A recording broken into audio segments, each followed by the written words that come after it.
Selamat malam sobat kawan horor pecinta cerita horor dimanapun kalian berada. Malam ini Kang Carman akan membawakan sebuah kisah dari tulisannya Heru Manawan berjudul asli Horor dari Hutan Sukamati. Baiklah, tanpa berlama-lama lagi, kita langsung saja masuk ke ceritanya. Tapi sebelum itu, Kang Carman selalu mengingatkan agar jangan pernah kalian dengarkan cerita ini sendirian, karena terkadang mereka tidak hanya hadir di dalam cerita.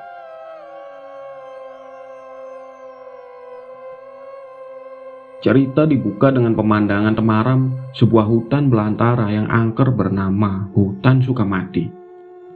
Mitosnya, hutan ini tempatnya orang gantung diri di sebuah pohon tua tinggi besar.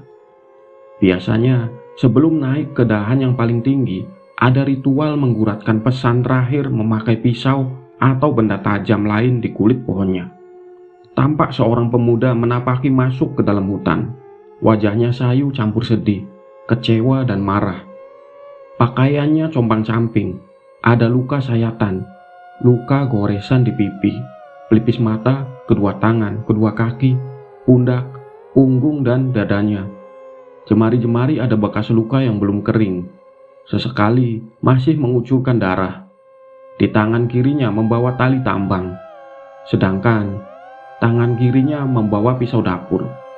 Langkahnya lunglai, tak ada gairah hidup lagi. Terus berjalan memasuki hutan. Tibalah ia di sebuah pohon tua tinggi besar.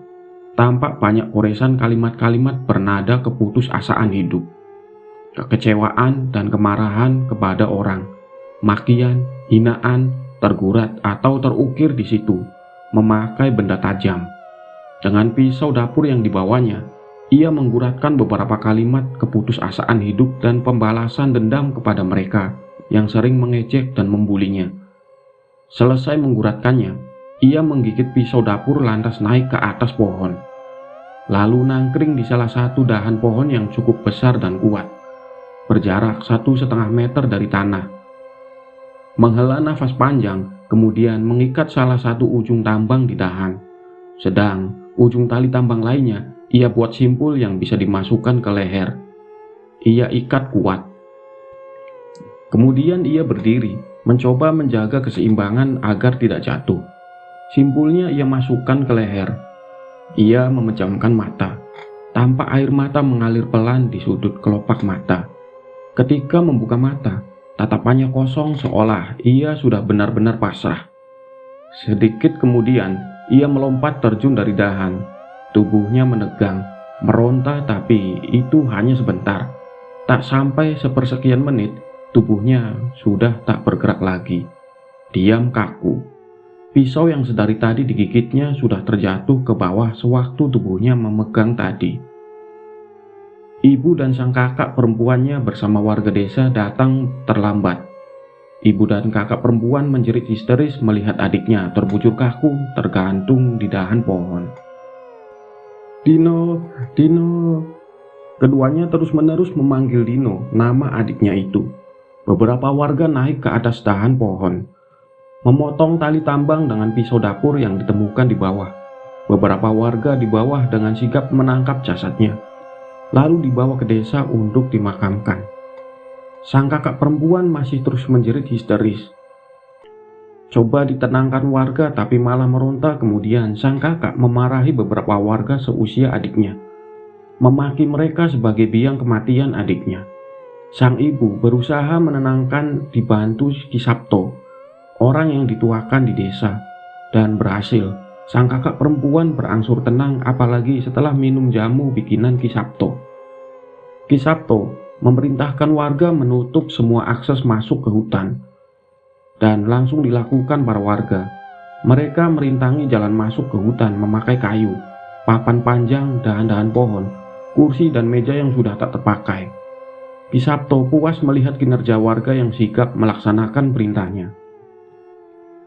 Seminggu kemudian, di kota D, sebuah rumah kos-kosan 7 orang mahasiswa yang sedang ada masalah satu sama lain mencoba meredakan masalah yang terjadi di antara mereka dengan merencanakan liburan akhir tahun.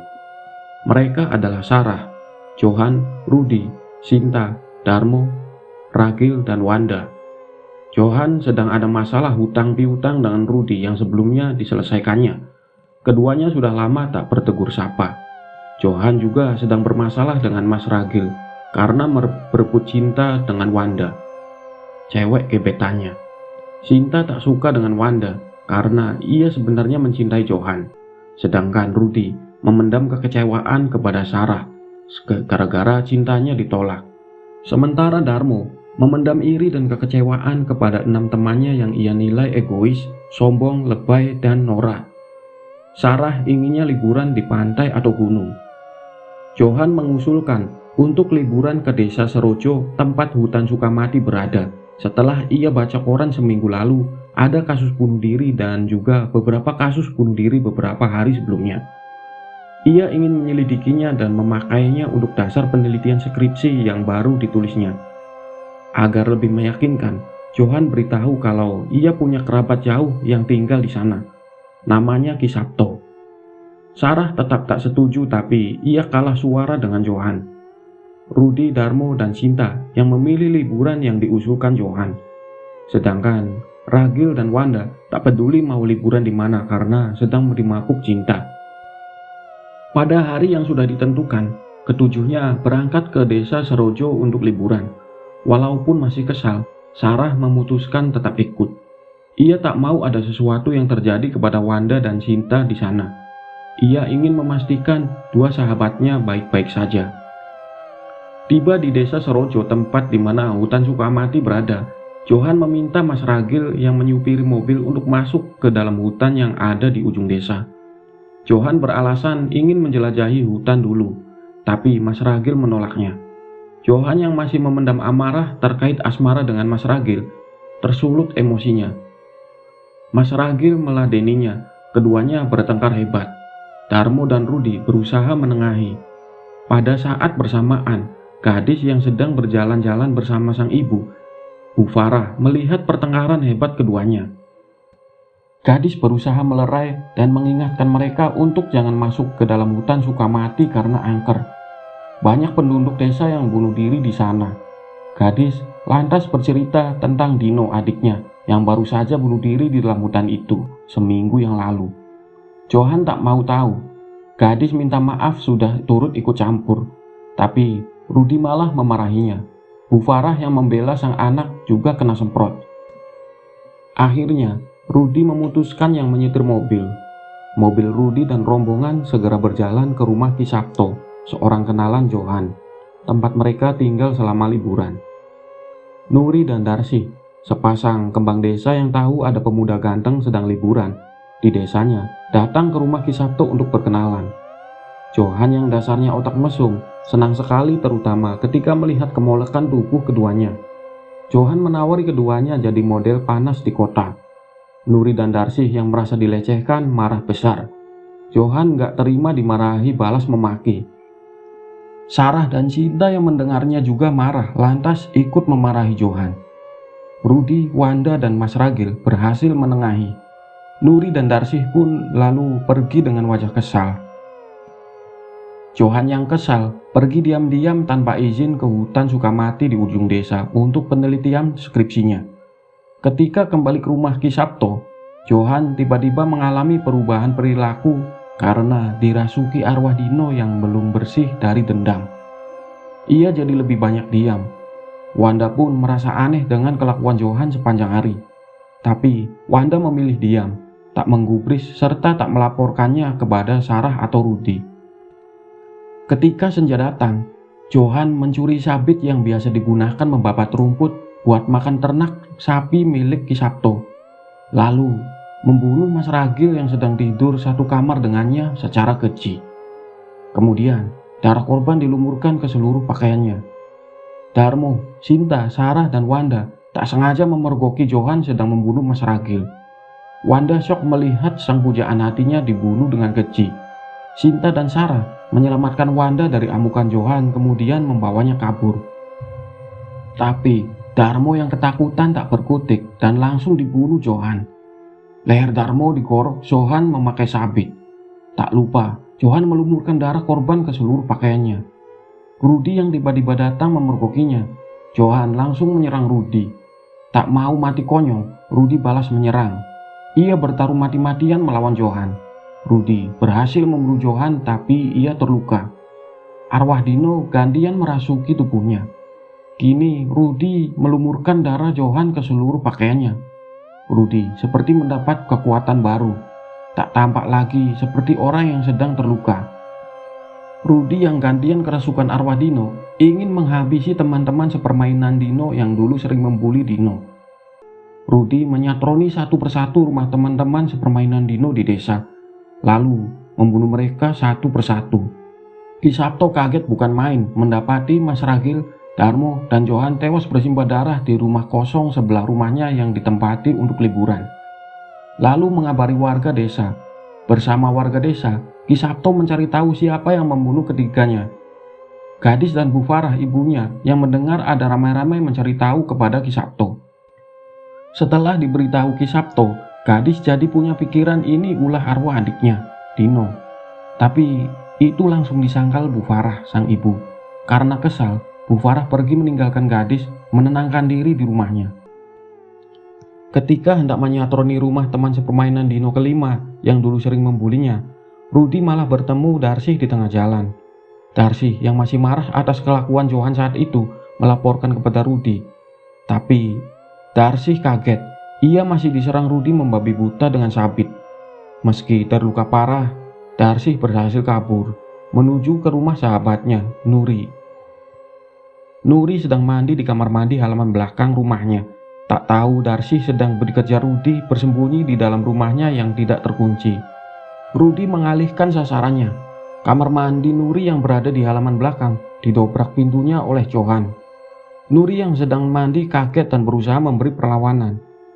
Sabit Rudy berhasil direbut Nuri lalu dipakai untuk membunuh Rudy. Arwah Dino gantian merasuk ke tubuh Nuri. Nuri melumurkan darah Rudy ke handuk yang dipakainya. Nuri yang gantian kerasukan arwah Dino mencari Darsi yang bersembunyi di dalam rumah Nuri. Darsi berhasil ditemukan di dalam lemari pakaian. Tapi Darsi melakukan perlawanan sekuat tenaga. Nuri berhasil dibunuh Darsi. Arwah Dino bergantian merasuki Darsi, lalu melumurkan darah Nuri dilumurkan ke seluruh pakaian Darsi.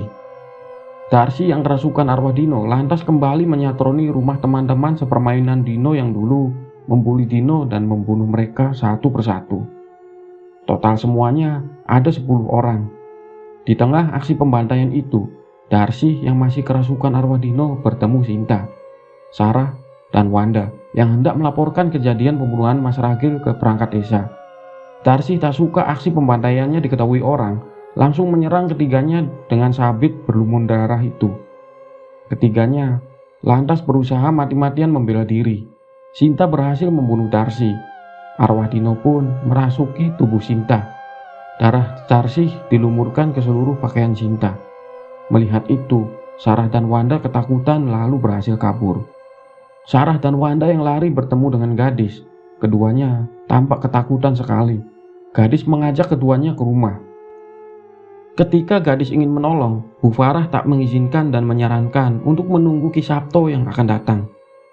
Tapi gadis yang tak sabaran pergi diam-diam bersama Sarah dan Wanda tanpa memberitahu sang ibu. Bu Farah yang tahu gadis pergi diam-diam punya perasaan tak enak, jadi sedih. Ketika Ki Sabto datang, Bu Farah menceritakan semuanya. Lalu keduanya mencari gadis beserta Sarah dan Wanda. Gadis, Sarah, dan Wanda bertemu Sinta yang sedang membunuh orang ke-13 atau yang terakhir yang membuli Dino dulu. Tahu aksinya ketahuan, Sinta langsung menyerang ketiganya. Gadis berhasil membunuh Sinta, sementara Sarah dan Wanda terluka parah. Arwah Dino pun mencoba merasuk ke tubuh gadis. Tapi gadis berusaha keras melawannya. Gadis akhirnya tahu dugaannya benar. Arwah Dino yang jadi dalang penyebab semua aksi pembantaian ini. Orang-orang yang dirasuki arwah Dino ternyata adalah pewaris dendam Dino untuk digunakan membalas perbuatan orang-orang yang sering membuli dan mengejek Dino sejak kecil hingga sebelum ia meninggal gantung diri. Gadis terus melawan.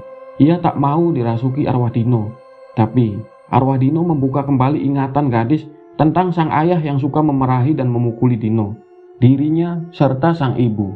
Gadis pun marah teringat peristiwa itu. Arwah Dino pun berhasil merasuki tubuh gadis. Darah Sinta dilumurkan ke seluruh pakaian gadis. Melihat hal yang dilakukan gadis, Sarah dan Wanda yang dalam kondisi terluka parah lantas kabur.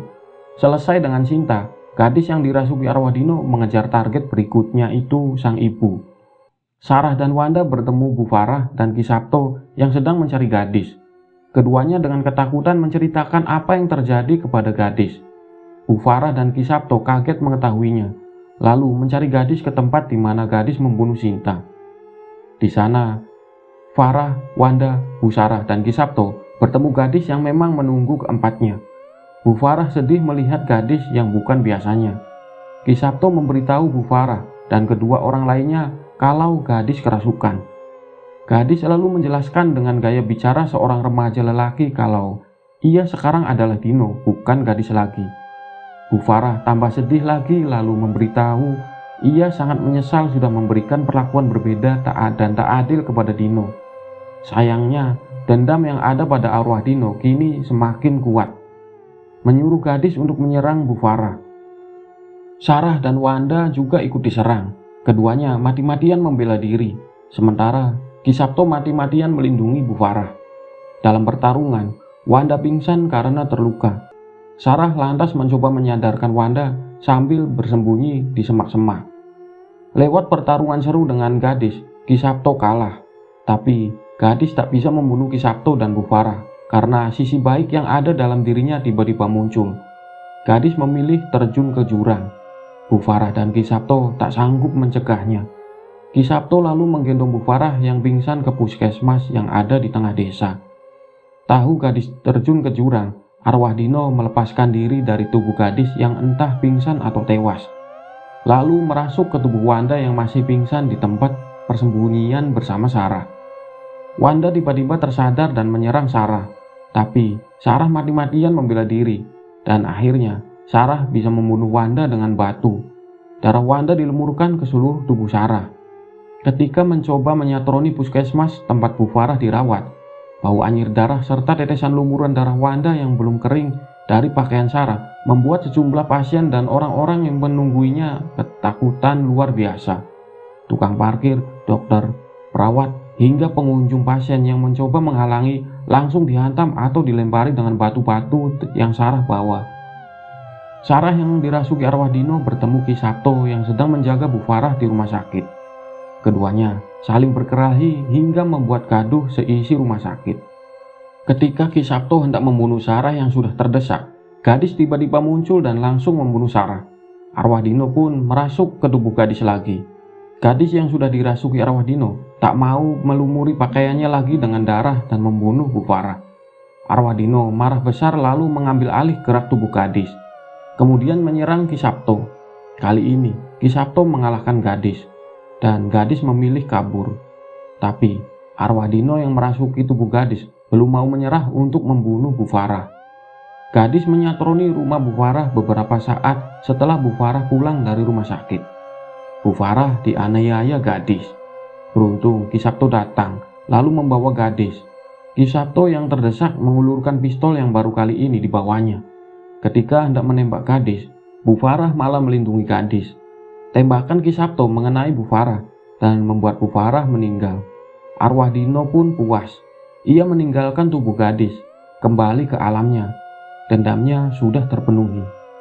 Ki Sabto yang tak bisa melupakan kesalahan menembak Bu Farah, lalu kembali ke rumahnya dengan perasaan yang benar-benar hancur. Ki Sabto kemudian mengambil pistol dan menembak kepalanya sendiri. Sementara gadis yang ditinggal Bu Farah untuk selamanya merasa terpukul. Dan usai pemakaman Bu Farah dan Ki Sabto, gadis diam-diam pergi ke hutan Sukamati, membawa tali dan pisau dapur. Langkahnya gontai, seolah tak ada lagi harapan untuk hidup. Terus berjalan dengan tatapan mata kosong. Sampailah gadis di depan pohon tempat Dino, sang adik, dulu bunuh diri. Lalu melakukan persis sama yang dilakukan sang adik. Gadis gantung diri, tubuhnya tergantung di pohon. Tak ada warga yang datang menurunkannya, entah sampai kapan.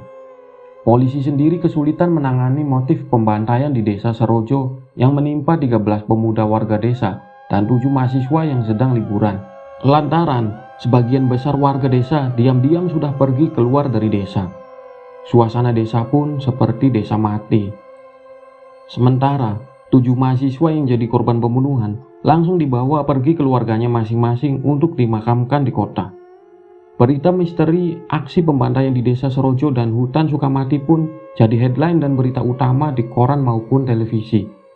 Jalan keluar masuk hutan Sukamati kini ditutup aparat dari kabupaten dan perangkat desa. Walaupun begitu, orang-orang masih ada yang menerobos masuk atau lewat jalur pintas masuk ke hutan Sukamati. Mereka mengunjungi hutan Sukamati untuk uji nyali atau cari wangsit tanpa ada yang tahu. Sewaktu-waktu arwah-arwah korban bunuh diri seperti Dino atau yang lainnya di situ bisa saja kembali merasuki mereka yang memiliki dendam kesumat atau niat jahat.